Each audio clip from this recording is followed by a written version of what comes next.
ನಮಸ್ಕಾರ. What after 10th? How to make the right choice? ಈ ಒಂದು ವಿಚಾರದ ಬಗ್ಗೆ ನನ್ನ ಕೆಲವು ಅನಿಸಿಕೆಗಳನ್ನ ನಿಮ್ಮ ಜೊತೆ ಹಂಚ್ಕೋಬೇಕು ಅಂತಿದ್ದೀನಿ. I don't have to overemphasize the significance of this decision because in the career and life of a student, probably for the first time, they will have to make a decision because the choice is offered to them. Let's look at what are the choices which is generally offered in Indian system. One is science, commerce, arts and a 3-year polytechnic diploma course. Before we get into the nitty-gritty of how to make the right choice, ಸರಿಯಾದ ನಿರ್ಧಾರ ಈ 4 ಆಯ್ಕೆಗಳಲ್ಲಿ ಯಾವ್ದು ಮಾಡ್ಕೋಬೇಕು ಅಂತ ಯೋಚನೆ ಮಾಡೋದಕ್ಕೆ ಮುಂಚೆ ಯಾವ ಕಾರಣಗಳಿಗಾಗಿ ನಾವು ಆಯ್ಕೆ ಮಾಡಬಾರ್ದು ಅಂತ ನನ್ನ ಅನುಭವದ ಮೇಲೆ ನಾನು ಏನು ಅರ್ಥ ಮಾಡ್ಕೊಂಡಿದ್ದೀನಿ ಅದನ್ನು ನಿಮ್ಮ ಜೊತೆ ಹಂಚ್ಕೊತೇನೆ. ಮೊದಲನೇ ಕಾರಣ, ಅಪ್ಪ ಅಮ್ಮಂಗೆ ಏನೋ ಕನಸುಗಳಿರುತ್ತೆ, ಆಸೆಗಳಿರುತ್ತೆ, ಅದು ಈಡೇರಿರಲ್ಲ. ನನಗಂತೂ ಆಗಲಿಲ್ಲ, ನನ್ನ ಮಕ್ಕಳಾದ್ರೆ ಅದಾಗಲಿ, ನಾನು ಡಾಕ್ಟ್ರ್ ಆಗೋಕ್ಕಾಗಲಿಲ್ಲ, ನನ್ನ ಮಗ ಡಾಕ್ಟ್ರ್ ಆಗಲಿ, ಮಗಳು ಡಾಕ್ಟ್ರ್ ಆಗಲಿ ಅಂದ್ಬಿಟ್ಟು ಅವರ ಆಸಕ್ತಿಗಳನ್ನ ಗಮನಿಸದೆ, ಅವರ ಅಭಿಪ್ರಾಯಗಳನ್ನ ಕೇಳ್ದಲೆ ಅವ್ರನ್ನ ಸೈನ್ಸ್ ಸ್ಟ್ರೀಮ್ ಕೊಡಿಸೋದು ಮಾಡಬಾರ್ದು. ಯಾಕೆಂದರೆ ನಾನು ಬೇರೆ, ನನ್ನ ಮಕ್ಕಳು ಬೇರೆ, ಅವರ ಆಸೆ ಕನಸುಗಳೇ ಬೇರೆ ಇರುತ್ತೆ. They are A unique individual. ಹಾಗಾಗಿ ನಾನು ಮಾಡಿಲ್ಲ ಅಂತ ಅವ್ರು ಮಾಡಲಿ ಅಂತ ಎಕ್ಸ್ಪೆಕ್ಟ್ ಮಾಡೋದು ತಪ್ಪು. ಪೇರೆಂಟಲ್ ಪ್ರೆಷರ್ ಬೇಸಿಸ್ ಮೇಲೆ ಮಾಡಬಾರ್ದು. ಎರಡನೇದು ಪಿಯರ್ ಪ್ರೆಷರ್. ಅಂದರೆ ಫ್ರೆಂಡ್ಸ್ ಎಲ್ಲ ನಿರ್ಧಾರ ಮಾಡ್ತಾರೆ, ಯಾವುದೋ ಒಂದು ಕೋರ್ಸ್ ಮಾಡೋಣ, ಯಾವುದೋ ಒಂದು ಕಾಲೇಜ್ ಸೇರೋಣ ಅಂತ, ನೀವು ಗುಂಪಿನಲ್ಲಿ ಒಂದಾಗಿರಬೇಕು ಅಂತ ಅವ್ರ ಜೊತೆ ಬ್ಲೈಂಡಾಗಿ ಹೋಗಿ ಆ ಕೋರ್ಸು ಕಾಲೇಜಿಗೆ ಸೇರ್ತೀರಾ. ಖಂಡಿತ ಆ ತಪ್ಪನ್ನ ಮಾಡಿಬಿಡಿ. ಯಾಕೆಂದರೆ ಅವ್ರಿಗೆ ಏನು ಒಗ್ಗತ್ತೆ ಅದು ನಿಮ್ಗೆ ಒಗ್ಗದೇ ಇರ್ಬೋದು. What probably suits them might not suit you. So you have a very high chance of losing your individuality. Your uniqueness will get lost. So you don't make a decision. Okay. If you're friends, it can be in your personal life outside, but this decision should not be influenced by the peer group.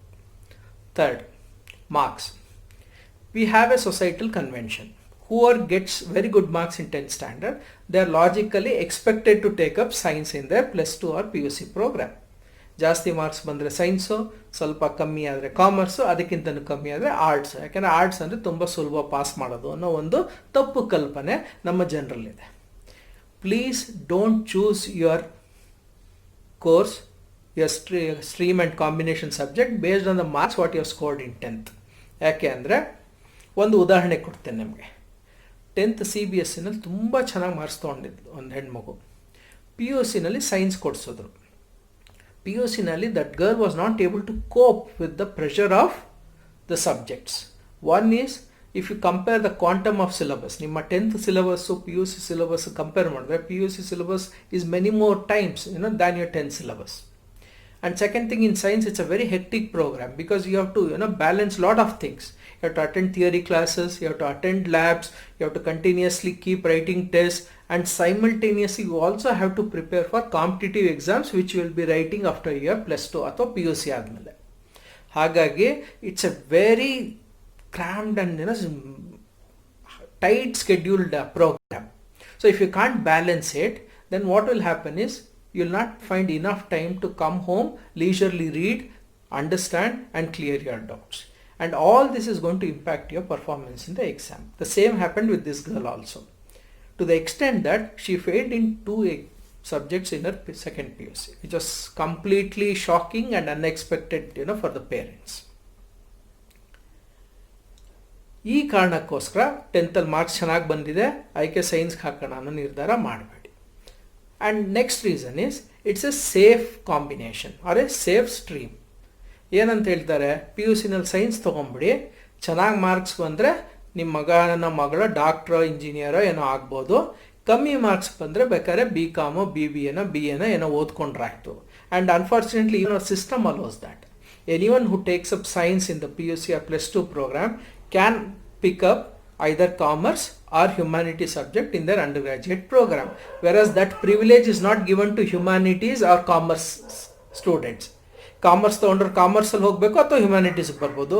ಹ್ಯುಮ್ಯಾನಿಟೀಸ್ನವ್ರಿಗಂತೂ ಬೇರೆ ಚಾಯ್ಸೇ ಇಲ್ಲ, they have to continue in ಹ್ಯುಮ್ಯಾನಿಟೀಸಲ್ಲಿ. ಅವ್ರು ಆರ್ಟ್ಸೇ ಓದ್ಕೊಂಡು ಹೋಗಬೇಕು, ಅವ್ರಿಗೆ ಕಾಮರ್ಸ್ಗೆ ಬರೋಕ್ಕಾಗಲ್ಲ, ಇಲ್ಲ ಸೈನ್ಸ್ಗೆ ಬರೋದಕ್ಕೂ ಆಗಲ್ಲ. ಹಾಗಾಗಿ ಏನಾಗುತ್ತೆ, ಇದು ಸೇಫ್ ಆಪ್ಷನ್ ಅಂತ ಕೊಡಿಸ್ಬಿಡ್ತಾರೆ. ದಯವಿಟ್ಟು ಆ ತಪ್ಪು ಮಾಡಬೇಡಿ.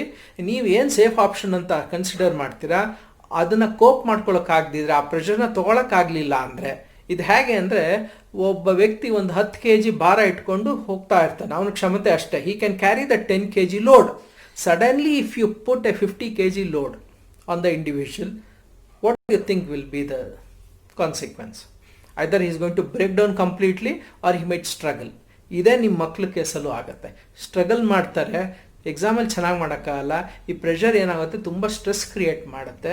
ಆ ಮಗು ಕೇಸಲ್ಲಿ ಏನಾಯಿತು, it actually last Har self belief, ಅವಳ ಬಗ್ಗೆ ಅವಳ ನಂಬಿಕೆನೇ ಕಳ್ಕೊಂಡ್ಬಿಟ್ಲು.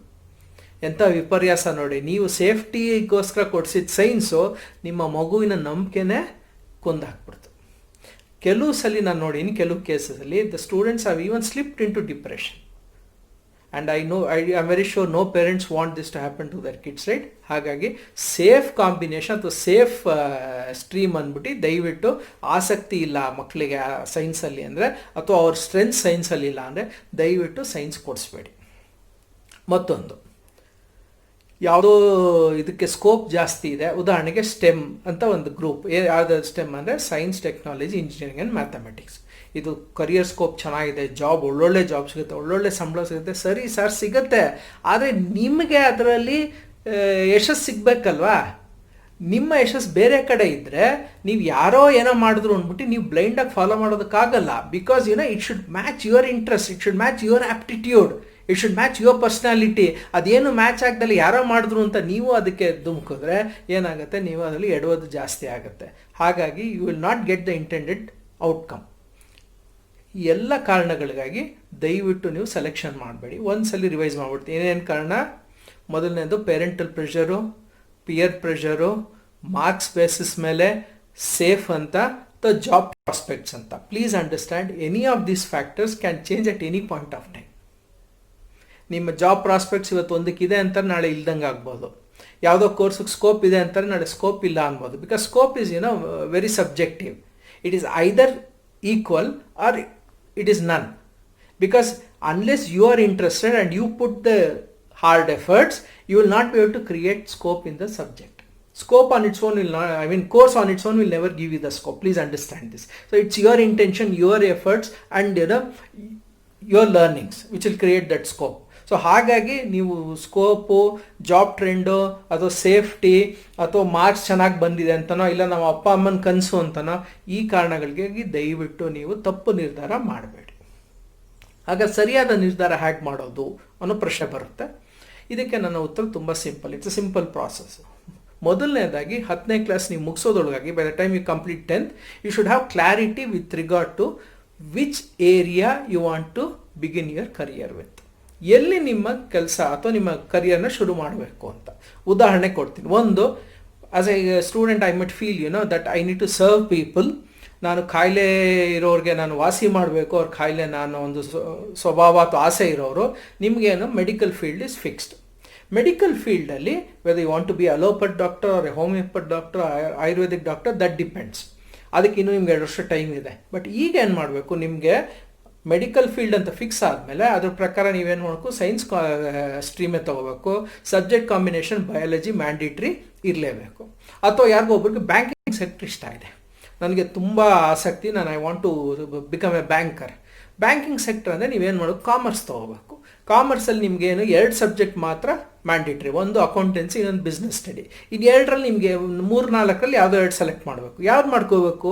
ಎಕನಾಮಿಕ್ಸ್ ಮಾಡಬೇಕು. Because economy is the basis for banking, and since in banking you deal with lot of numbers, you should pick up statistics. So ಈ ಕಾಂಬಿನೇಷನ್ ತೊಗೊಂತಂದರೆ ಮುಂದೆ ನಿಮ್ಮ ಬ್ಯಾಂಕಿಂಗ್ ಕರಿಯರ್ ಶುರು ಮಾಡೋದಕ್ಕೆ ನಿಮಗೆ ತುಂಬ ಅನುಕೂಲ ಆಗುತ್ತೆ.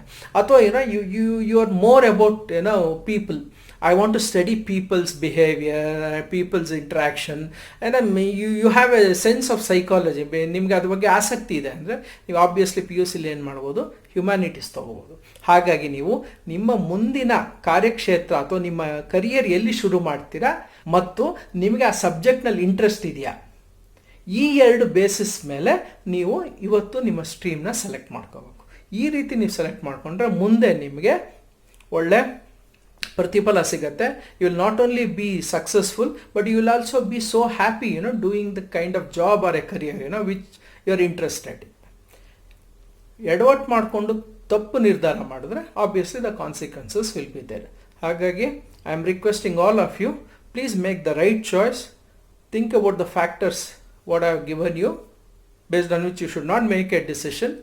Think of the process which I have given you to make the right decision, and I hope that you all will make the right decision and enjoy a lot of success in your career. My best wishes.